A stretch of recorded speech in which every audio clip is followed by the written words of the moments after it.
So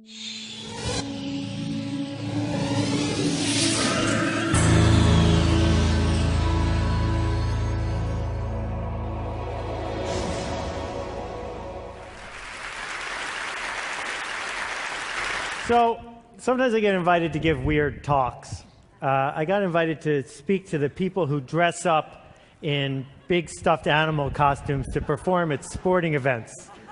Unfortunately, I couldn't go, but it got me thinking about the fact that these guys, at least most of them, know what it is that they do for a living. What they do is they dress up as stuffed animals and entertain people at sporting events. Shortly after that, I got invited to speak at the convention of the people who make balloon animals. And again, I couldn't go, but it's a fascinating group. They make balloon animals. There's a big schism between the ones who make gospel animals and porn animals. But they do a lot of really cool stuff with balloons. Sometimes they get in trouble, but not often. And the other thing about these guys is they also know what they do for a living. They make balloon animals. But what do we do for a living? What exactly do the people watching this do every day? And I want to argue that what we do is we try to change everything. That we try to find a piece of the status quo, something that bothers us, something that needs to be improved, something that's itching to be changed, and we change it. And we try to make big, permanent, important change. But we don't think about it that way, and we haven't spent a lot of time talking about what that process is like. And I've been studying it for a couple years, and I want to share a couple stories with you today. First, about a guy named Nathan Winograd. Nathan was the #2 person at the San Francisco SPCA. And what you may not know about the history of the SPCA is it was founded to kill dogs and cats. Cities gave them a charter to get rid of the stray animals on the street and destroy them. And in a typical year, 4 million dogs and cats were killed, most of them within 24 hours of being scooped off the street. Nathan and his boss saw this, and they could not tolerate it. So they set out to make San Francisco a no-kill city. Create an entire city where every dog and cat, unless it was ill or dangerous, would be adopted, not killed. And everyone said it was impossible. Nathan and his boss went to the city council to get a change in the ordinance, and people from SPCAs and humane shelters from around the country flew to San Francisco to testify against them, to say it would hurt the movement and it was inhumane. They persisted, and Nathan went directly to the community. He connected with people who cared about this, non-professionals, people with passion.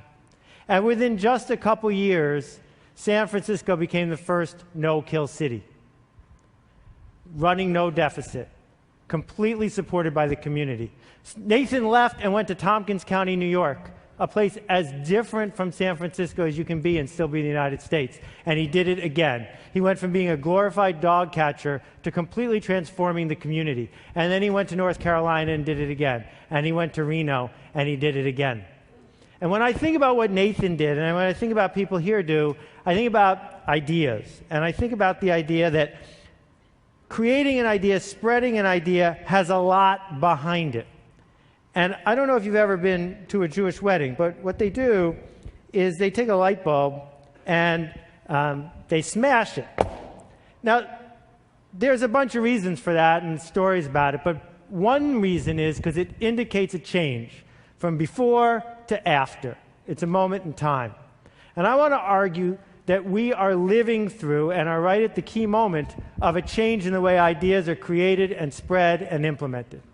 We started with the factory idea, that you could change the whole world if you had an efficient factory that could churn out change. We then went to the TV idea that said if you had a big enough mouthpiece, if you could get on TV enough times, if you could buy enough ads, you could win. And now we're in this new model of leadership, where the way we make change is not by using money or power to lever a system, but by leading. So let me talk about the 3 cycles. The first one is the factory cycle. Henry Ford comes up with a really cool idea.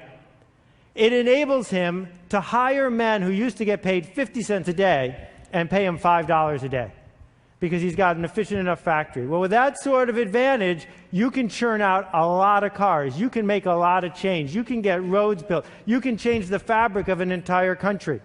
That the essence of what you're doing is you need ever cheaper labor and ever faster machines. And the problem we've run into is we're running out of both, ever cheaper labor and ever faster machines. So we shift gears for a minute and say, I know, television, advertising, push, take a good idea and push it on the world. I have a better mousetrap, and if I can just get enough money to tell enough people, I'll sell enough. And you can build an entire industry on that. If necessary, you can put babies in your ads. If necessary, you can use babies to sell other stuff. And if babies don't work, you can use doctors. But be careful, because you don't want to get an unfortunate juxtaposition when you're talking about one thing instead of the other. This model requires you to act like the king, like the person in the front of the room throwing things to the peons in the back. That you are in charge and you're going to tell people what to do next. That, you know, the quick little diagram of it is you're up here and you are pushing it out to the world. This method, mass marketing, requires average ideas, because you're going to the masses, and plenty of ads. What we've done as spammers is tried to hypnotize everyone into buying our idea, hypnotize everyone into donating to our cause, hypnotize everyone into voting for our candidate. And unfortunately, it doesn't work so well anymore either.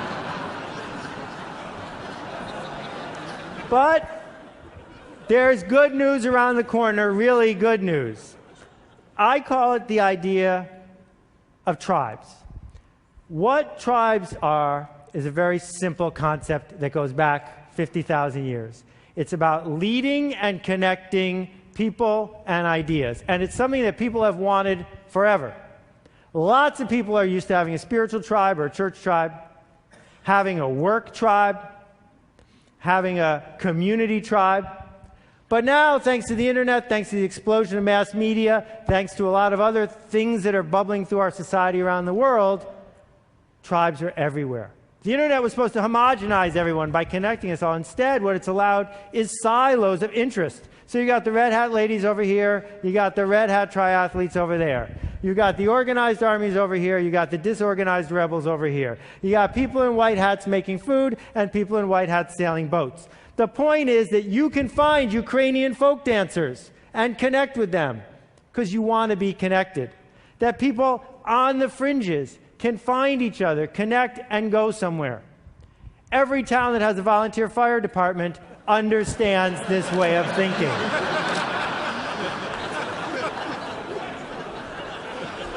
Now,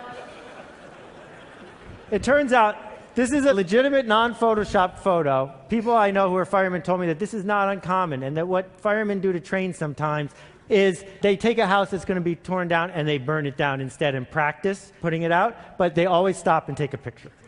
So, you know, the pirate tribe is a fascinating one. They got their own flag, they got the eye patches. You can tell when you're running into someone in a tribe. And it turns out that it's tribes, not money, not factories, that can change our world, that can change politics, that can align large numbers of people. Not because you forced them to do something against their will, but because they wanted to connect. That what we do for a living now, all of us, I think, is find something worth changing and then assemble tribes that spread the idea and spread the idea, and it becomes something far bigger than ourselves. It becomes a movement. So, when Al Gore set out to change the world again, he didn't do it by himself, and he didn't do it by buying a lot of ads. He did it by creating a movement. Thousands of people around the country who could give his presentation for him, because he can't be in 100 or 200 or 500 cities in each night. You don't need everyone. What Kevin Kelly has taught us is you just need, 1,000 true fans. 1,000 people who care enough that they will get you the next round and the next round and the next round. That means that the idea you create, the product you create, the movement you create isn't for everyone. It's not a mass thing. That's not what this is about. What it's about instead is finding the true believers. It's easy to look at what I've said so far and say, wait a minute, I don't have what it takes to be that kind of leader. So here are two leaders. They don't have a lot in common. They're about the same age, but that's about it. What they did, though, is each in their own way created a different way of navigating your way through technology. So some people would go out and get people to be on one team, and some people would get people to be on the other team. It also informs the decisions you make when you make products or services. This is one of my favorite devices. But what a shame that it's not organized to help authors create movements. What would happen if when you're using your Kindle, you could see the comments and quotes and notes from all the other people reading the same book as you in that moment, or from your book group, or from your friends, or from the circle you want? What would happen if authors or people with ideas could use version 2, which comes out on Monday, and use it to organize people who want to talk about something? Now, there's a million things I could share with you about the mechanics here, but let me just try a couple. The Beatles did not invent teenagers. They merely decided to lead them. That most movements, most leadership that we're doing is about finding a group that's disconnected but already has a yearning, not persuading people to want something they don't have yet. When Diane Hatz worked on the Matrix, her video that spread all across the internet about the way farm animals are treated, she didn't invent the idea of being a vegan. She didn't invent the idea of caring about this issue, but she helped organize people and helped turn it into a movement. Hugo Chavez did not invent the disaffected middle and lower class of Venezuela. He merely led them. Bob Marley did not invent Rastafarians. He just stepped up and said, "Follow me." Derek Sivers invented CD Baby, which allowed independent musicians to have a place to sell their music without selling out to the man, to have a place to take the mission they already wanted to go to and connect with each other. What all these people have in common is that they are heretics. That heretics look at the status quo and say, this will not stand. I can't abide this status quo. I am willing to stand up and be counted and move things forward. I see what the status quo is. I don't like it. That instead of looking at all the little rules and following each one of them, that instead of being what I call a sheep walker, somebody who's half asleep, following instructions, keeping their head down, fitting in, every once in a while, someone stands up and says, not me. Someone stands up and says, this one's important. We need to organize around it. And not everyone will. But you don't need everyone. You just need a few people who will look at the rules, realize they make no sense, and realize how much they want to be connected. So Tony Hsieh does not run a shoe store. Zappos isn't a shoe store. Zappos is the one, the only, the best there ever was, place for people who are into shoes to find each other, to talk about their passion, to connect with people who care more about customer service than making a nickel tomorrow. It can be something as prosaic as shoes and something as complicated as overthrowing a government. It's exactly the same behavior, though. What it requires, as Geraldine Carter has discovered, is to be able to say, I can't do this by myself, but if I can get other people to join my climate ride, then together we can get something that we all want. We're just waiting for someone to lead us. Michelle Kaufman has pioneered new ways of thinking about environmental architecture. She doesn't do it by quietly building one house at a time. She does it by telling a story to people who want to hear it, by connecting a tribe of people who are desperate to be connected to each other, by leading a movement and making change. And around and around and around it goes. So 3 questions I'd offer you. The first one is, who exactly are you upsetting? Because if you're not upsetting anyone, you're not changing the status quo. The second question is, who are you connecting? Because for a lot of people, that's what they're in it for. The connections that are being made one to the other. And the third one is, who are you leading? Because focusing on that part of it, not the mechanics of what you're building, but the who and the leading part is where change comes. So, Blake at Tom's Shoes had a very simple idea. What would happen if every time someone bought a pair of these shoes, I gave exactly the same pair to someone who doesn't even own a pair of shoes? This is not the story of how you get shelf space at Neiman Marcus. It's a story of a product that tells a story. And as you walk around with this remarkable pair of shoes and someone says, what are those? You get to tell the story on Blake's behalf, on behalf of the people who got the shoes. And suddenly it's not one pair of shoes or 100 pairs of shoes, it's tens of thousands of pairs of shoes. My friend Red Maxwell has spent the last 10 years fighting against juvenile diabetes. Not fighting the organization that's fighting it, fighting with them, leading them, connecting them, challenging the status quo because it's important to him. And the people he surrounds himself with need the connection. They need the leadership. It makes a difference.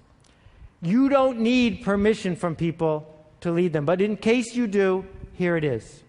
They're waiting, we're waiting for you to show us where to go next. So here's what leaders have in common. The first thing is they challenge the status quo. They challenge what's currently there. The second thing is they build a culture, a secret language, a 7-second handshake, a way of knowing that you're in or out. They have curiosity about the people in the tribe, curiosity about outsiders. They're asking questions. They connect people to one another. Do you know what people want more than anything? They want to be missed. They want to be missed the day they don't show up. They want to be missed when they're gone. And tribe leaders can do that. And it's fascinating because all tribe leaders have charisma, but you don't need charisma to become a leader. Being a leader gives you charisma. And if you look and study the leaders who have succeeded, that's where charisma comes from the leading. And finally, they commit. They commit to the cause, they commit to the tribe, they commit to the people who are there. So I'd like you to do something for me, and I hope you'll think about it before you reject it out of hand. What I want you to do, it only takes 24 hours, is create a movement. Something that matters. Start.